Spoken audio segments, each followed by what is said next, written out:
Bien, y vamos a hablar un poquito de Afganistán, ¿no? Bueno, ya se sabe que el talibán entró a Kabul y que el presidente abandonó el país, pero antes de entrar en desarrollo sobre ese tema, vamos a hablar sobre cómo surge el talibán y otras 5 preguntas claves sobre el grupo islamita que recuperó el control de Afganistán, ¿eh? Bueno, los talibanes fueron derrocados del poder en 2001 después de una incursión militar liderada por Estados Unidos, pero poco a poco el grupo islamita fue ganando fuerza a lo largo y ancho de Afganistán hasta retomar efectivamente el control del país a mediados de agosto del 2021. Mientras Estados Unidos se preparaba para completar la retirada de sus tropas antes del 11 de septiembre, después de 2 décadas de guerra, los talibanes invadieron puestos militares afganos, pueblos y aldeas y ciudades claves, incluida Kabul, por ejemplo, ¿no? Bueno, los talibanes habían entrado en conversaciones directas con Estados Unidos en 2018 y el año pasado ambas partes llegaron a un acuerdo de paz en Doha que comprometía a Estados Unidos a retirarse y a los talibanes a no atacar a las fuerzas estadounidenses, por supuesto, ¿no? Bueno, acordaron no permitir que Al Qaeda ni otros militantes operaran en las zonas que controlaban, además de continuar con las conversaciones de paz internas. Pero los talibanes siguieron atacando a las fuerzas de seguridad afganas y a la población civil. Finalmente, el domingo 15 de agosto, el talibán declaró la victoria después de que el presidente afgano Ashraf Ghani abandonara el país y su gobierno colapsara. Pero bueno, para entender mejor cómo viene la mano de la cuestión, hay que saber cómo surgió el talibán. Los talibanes o estudiantes en la lengua pastún surgieron a principios de la década de 1990 en el norte de Pakistán tras la retirada de Afganistán de las tropas de la Unión Soviética. Se cree que el movimiento, predominantemente pastún, apareció por primera vez en los seminarios religiosos, en su mayoría pagados con dineros de Arabia Saudita, en los que se predicaba una forma de línea dura del Islam sunita, por supuesto. Las promesas hechas por los talibanes en las áreas de Pastún, que se encuentran entre Pakistán y Afganistán, fueron restaurar la paz y la seguridad y hacer cumplir su propia versión austera de la Sharia o ley islámica una vez en el poder. Desde el suroeste de Afganistán, los talibanes ampliaron rápidamente su influencia, ¿no? Y en septiembre del 1995, capturaron la provincia de Herat, fronteriza con Irán, y exactamente un año después capturaron la capital afgana, Kabul, derrocando el régimen del presidente Burhanuddin Rabbani, uno de los padres fundadores de los muyahidines afganos que resistieron la ocupación soviética. ¿Qué pasa en 1998? Los talibanes controlaban casi el 90% de Afganistán. Bueno, y ahí viene la segunda pregunta, que es ¿cómo era la vida bajo los talibanes? Cansados de los excesos de los muyahidines y de las luchas internas después de la expulsión de los soviéticos, la población afgana en general recibió con buenos ojos a los talibanes cuando estos aparecieron por primera vez. La popularidad inicial se debió gran parte a su éxito erradicando la corrupción, frenando la anarquía y trabajando para que las carreteras y las áreas bajo su control fueran seguras, impulsando así, por supuesto, el comercio. No obstante, los talibanes introdujeron y apoyaron castigos acordes a su estricta interpretación de la ley islámica, ejecutando públicamente a asesinos y a adúlteros que habían sido condenados y amputando a los que habían sido declarados culpables de robo. Asimismo, los hombres debían dejarse crecer la barba y las mujeres tenían que llevar una burka que les cubriera todo. Los talibanes también prohibieron la televisión, la música, el cine, el maquillaje y desautorizaron que las niñas de 10 años o más fueran a la escuela. Los talibanes, por supuesto que en algún tipo de cuestión se extremizaron, ¿no? Algunos afganos seguían haciendo estas cosas en secreto, arriesgándose a recibir castigos extremos. Y los talibanes fueron acusados de diversos abusos culturales y de violaciones a los derechos humanos. Un ejemplo notorio fue en 2001, cuando los talibanes siguieron adelante con la destrucción de las famosas estatuas de Buda de Bimiyan en el centro de Afganistán, a pesar de la condena e indignación que esto causó en todo el mundo. Y bueno, la tercera pregunta que todo el mundo se hace es ¿cuál es la relación que tienen con Pakistán? Pakistán negó repetidamente las acusaciones de que ayudó a darle forma a los talibanes, pero son pocas las dudas de que muchos afganos que inicialmente se unieron al movimiento fueron educados en madrasas, escuelas religiosas, en Pakistán. Pakistán también fue uno de los únicos 3 países, junto a Arabia Saudita y Emiratos Árabes, que reconocieron a los talibanes cuando tomaron el poder. Igualmente, fue la última nación en romper relaciones diplomáticas con el grupo. Por un momento, los talibanes amenazaron con desestabilizar a Pakistán desde las áreas que controlaban en el noroeste, y uno de los ataques de los talibanes pakistaníes más notorios y condenados internacionalmente tuvo lugar en octubre de 2012, cuando la colegiala Malala Yousafzai, que después obtendría el Premio Nobel de la Paz, recibió un disparo cuando se dirigía a su casa en la ciudad de Mingora. Sin embargo, una gran ofensiva militar que tuvo lugar 2 años más tarde, tras la masacre de la escuela de Peshawar, redujo en gran medida la influencia del grupo en Pakistán. Al menos 3 figuras clave de los talibanes pakistaníes murieron en ataques con aviones no tripulados estadounidenses en 2013, incluido el líder del grupo Hakimullah Mehsud. Bueno, ¿son aliados o no son aliados de Al-Qaeda? Y esta es la cuarta pregunta de lo que nos hacemos, ¿no? Los talibanes se convirtieron en uno de los focos de atención en todo el mundo después de los ataques del World Trade Center de Nueva York el 11 de septiembre de 2001. Fueron acusados de servirles de santuario a los principales sospechosos de los ataques, que son Osama Bin Laden y el movimiento de Al-Qaeda. El 7 de octubre de 2001, una coalición militar liderada por Estados Unidos lanzó ataques en Afganistán y para la primera semana de diciembre el régimen talibán ya se había derrumbado. Bueno, el entonces líder del grupo, Mullah Mohammad Omar, y otras figuras importantes, incluidos Bin Laden, eludieron la captura a pesar de haber sido una de las persecuciones más grandes del mundo.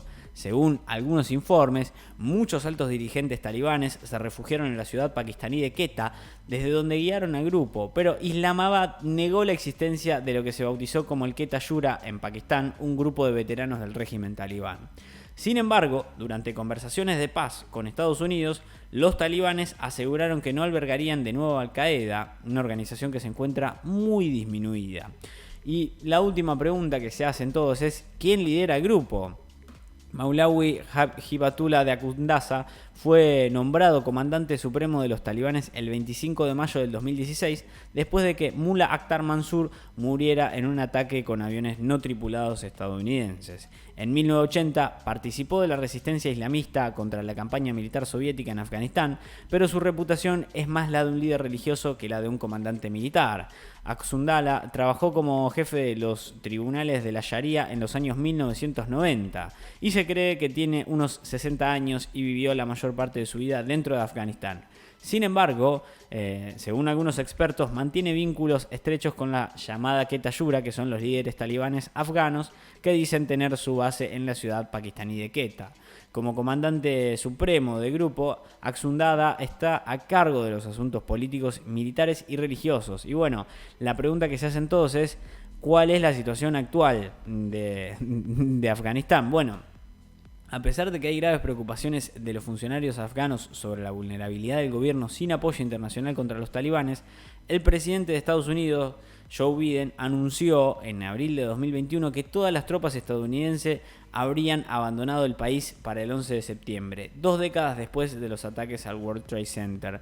Bueno, habiendo sobrevivido una superpotencia durante 2 décadas de guerra, los talibanes empezaron a apoderarse de vastas extensiones de territorio, amenazando con derrocar una vez más a un gobierno en Kabul. Lo lograron a mediados de agosto del 2021, cuando declararon la victoria y el presidente afgano Ashraf Ghani abandonó el país. Se cree que el grupo es ahora más fuerte en número que en cualquier otro momento desde que fueron derrocados en 2001, con hasta 85.000 combatientes a tiempo completo, según estimaciones recientes de la OTAN. El avance fue más rápido de lo que muchos temían.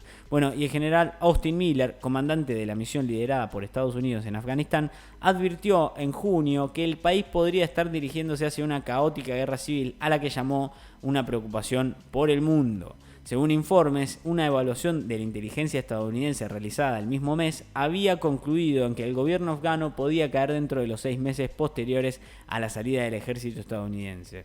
Finalmente, y para la sorpresa de muchos, ocurrió mucho tiempo antes. Bueno, así que con esto cerramos un poquito de las 5 preguntas que todos nos hacemos para saber qué pasa con el grupo islamita que recuperó el control de Afganistán.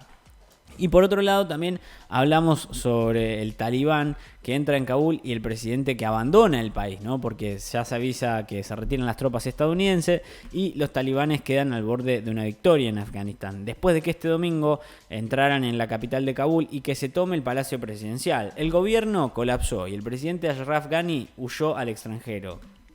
Esto termina en que Kabul se sume en el caos cuando los ciudadanos y los residentes extranjeros intentan escapar por el aeropuerto, donde el personal abandonó los escritorios mientras la gente corría hacia los aviones.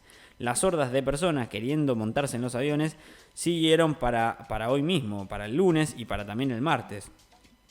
Muchos afganos tuvieron un día aterrador que marcó el regreso del gobierno talibán después de 20 años de su derrocamiento por una coalición dirigida por Estados Unidos que invadió el país un mes después de los atentados el 11 de septiembre, ¿no?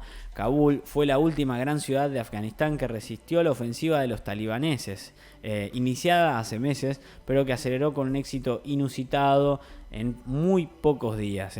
Bueno, los militantes lograron conquistar grandes partes del país después de que la mayoría de las tropas extranjeras se retiraran. En algunas ciudades pudieron tomarse el poder sin resistencia alguna. Portavoces talibanes dijeron que no buscan venganza, que no van a imponer las mismas leyes de los 90 y que gobernaron el país por 5 años como una teocracia y que esperan negociar con el gobierno de Ghani una transición pacífica del poder.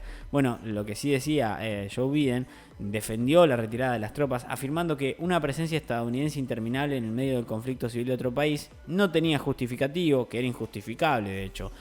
El retiro de tropas fue una política de Donald Trump que Biden decidió continuar. Muchos lo acusan de rendirse, abandonar a los afganos y empoderar a los enemigos. Pero bueno, huyó el presidente de ese país. El domingo, los líderes talibanes ordenaron a sus combatientes que entraran en Kabul tras haberlos retenido en las afueras de la ciudad. Dijeron que entraban para evitar el caos y los saqueos después de las fuerzas de seguridad estatales abandonaran partes de la capital. Así que las imágenes difundidas por la cadena de televisión Al Jazeera mostraron combatientes dentro del Palacio Presidencial enarbolando sus armas. Y un portavoz del grupo le dijo a Al Jazeera que la guerra terminó. El expresidente afgano Hamid Karzai anunció la formación de un consejo de coordinación para gestionar el traspaso de poderes y garantizar la paz y el diálogo. Bueno, el caos tras la caída de Kabul, mientras que en otras ciudades las calles estaban vacías, en Kabul cundió el pánico a medida que los talibanes se acercaban a la victoria. Los residentes se dirigieron al aeropuerto y las fronteras en un intento desesperado por salir del país. Pakistán ya hospeda a más de 1 millón de refugiados afganos y se espera que la cifra se dispare. Un estudiante de 22 años habló con cadenas nacionales y dijo que había caminado durante más de 5 horas. Me duelen los pies, dijo, tengo ampollas y me cuesta estar parado. Ahora que me voy, pienso en mi familia, no tienen forma de escapar y no veo un futuro, decía así el joven. Bueno, en el centro de Kabul se formaron algunas colas en los bancos para retirar dinero en efectivo. La embajada de Estados Unidos dijo que había informes de disparos en el aeropuerto de la capital y advirtió a sus ciudadanos que se refugiaran ya que la situación de seguridad está cambiando rápidamente. En el distrito de Karabakh, en Kabul, se registraron enfrentamientos y heridos y el portavoz de los talibanes, Suhail Shaheen, declaró que los habitantes de Kabul no tienen que preocuparse y que sus propiedades y sus vidas están a salvo. Somos los servidores del pueblo y de este país, dijo. Y la reacción internacional es la siguiente. Estados Unidos desplegó miles de tropas para ayudar a retirar a su personal y los afganos que colaboran en su misión, que según el secretario de Estado Anthony Blinken cumplió su objetivo en Afganistán de dar de baja a Osama Bin Laden y desmantelar las ramas de Al Qaeda en ese país. Los helicópteros que transportaban al personal de la embajada estadounidense podían oírse sobre la ciudad y se informó que el humo que se elevaba cerca del recinto de la embajada mientras se destruían documentos importantes. 600 soldados británicos fueron desplegados para ayudar en su propia misión de retirada y el primer ministro del Reino Unido, Boris Johnson, declaró que su prioridad era sacar a los ciudadanos británicos y a todos aquellos que hayan ayudado al esfuerzo del Reino Unido durante 20 años. Pidió a las potencias afines que trabajen juntas y no reconozcan a ningún nuevo gobierno sin ningún tipo de acuerdo. Otros países también están evacuando a sus ciudadanos, reduciendo su presencia en Afganistán y en algunos casos cerrando sus embajadas. Rusia tiene previsto convocar una reunión de emergencia del Consejo de Seguridad de la ONU para debatir la situación y declararon que no va a cerrar su embajada porque los talibanes le dieron garantías de seguridad. La ONU pidió a los países vecinos Pakistán, Irán, Tayikistán, Turkmenistán y Uzbekistán que mantengan sus fronteras abiertas a medida que aumenta el número de civiles que desplazan de este territorio. Y el avance relámpago es de lo que se está hablando, ¿no? Los militantes talibanes tomaron el control de todas las principales ciudades afganas, excepto Kabul, después de un rápido avance por el país. Pero bueno, en abril Estados Unidos anuncia que se retiran las tropas. En mayo los talibanes lanzan una ofensiva contra las fuerzas de seguridad afganas. En junio, el enviado de la ONU dice que los talibanes tomaron más del 50% de todos los distritos. En julio, el 21 de julio, según un alto general estadounidense, los talibanes controlaban la mitad de los distritos de todo el país. El 6 de agosto, los militantes capturan Saranj, en el sur, la primera capital provincial en caer en un año. En el 13 de agosto, 4 capitales provinciales caen en un día, incluida Kandahar, la segunda ciudad del país, como si fuera Rosario acá. El 14 de agosto, los talibanes toman la principal ciudad de Mazar-i-Sharif en el norte y el 15 de agosto capturan la ciudad oriental clave de Jalalabad sin luchar e ingresan a Kabul. Bueno, ¿qué pasó y cuándo pasó? Desde el 11 de septiembre arranca el conflicto, empieza todo, tratan de mandar las tropas y bueno, hasta hoy se combatió en el terreno y ahora la retirada es total de las fuerzas dirigidas de Estados Unidos. Eso es todo lo que pasó después de 20 años de tener tropas desplegadas en Afganistán y cómo ahora el talibán toma la ciudad, ¿no? Cómo toman Kabul y toman el resto del país.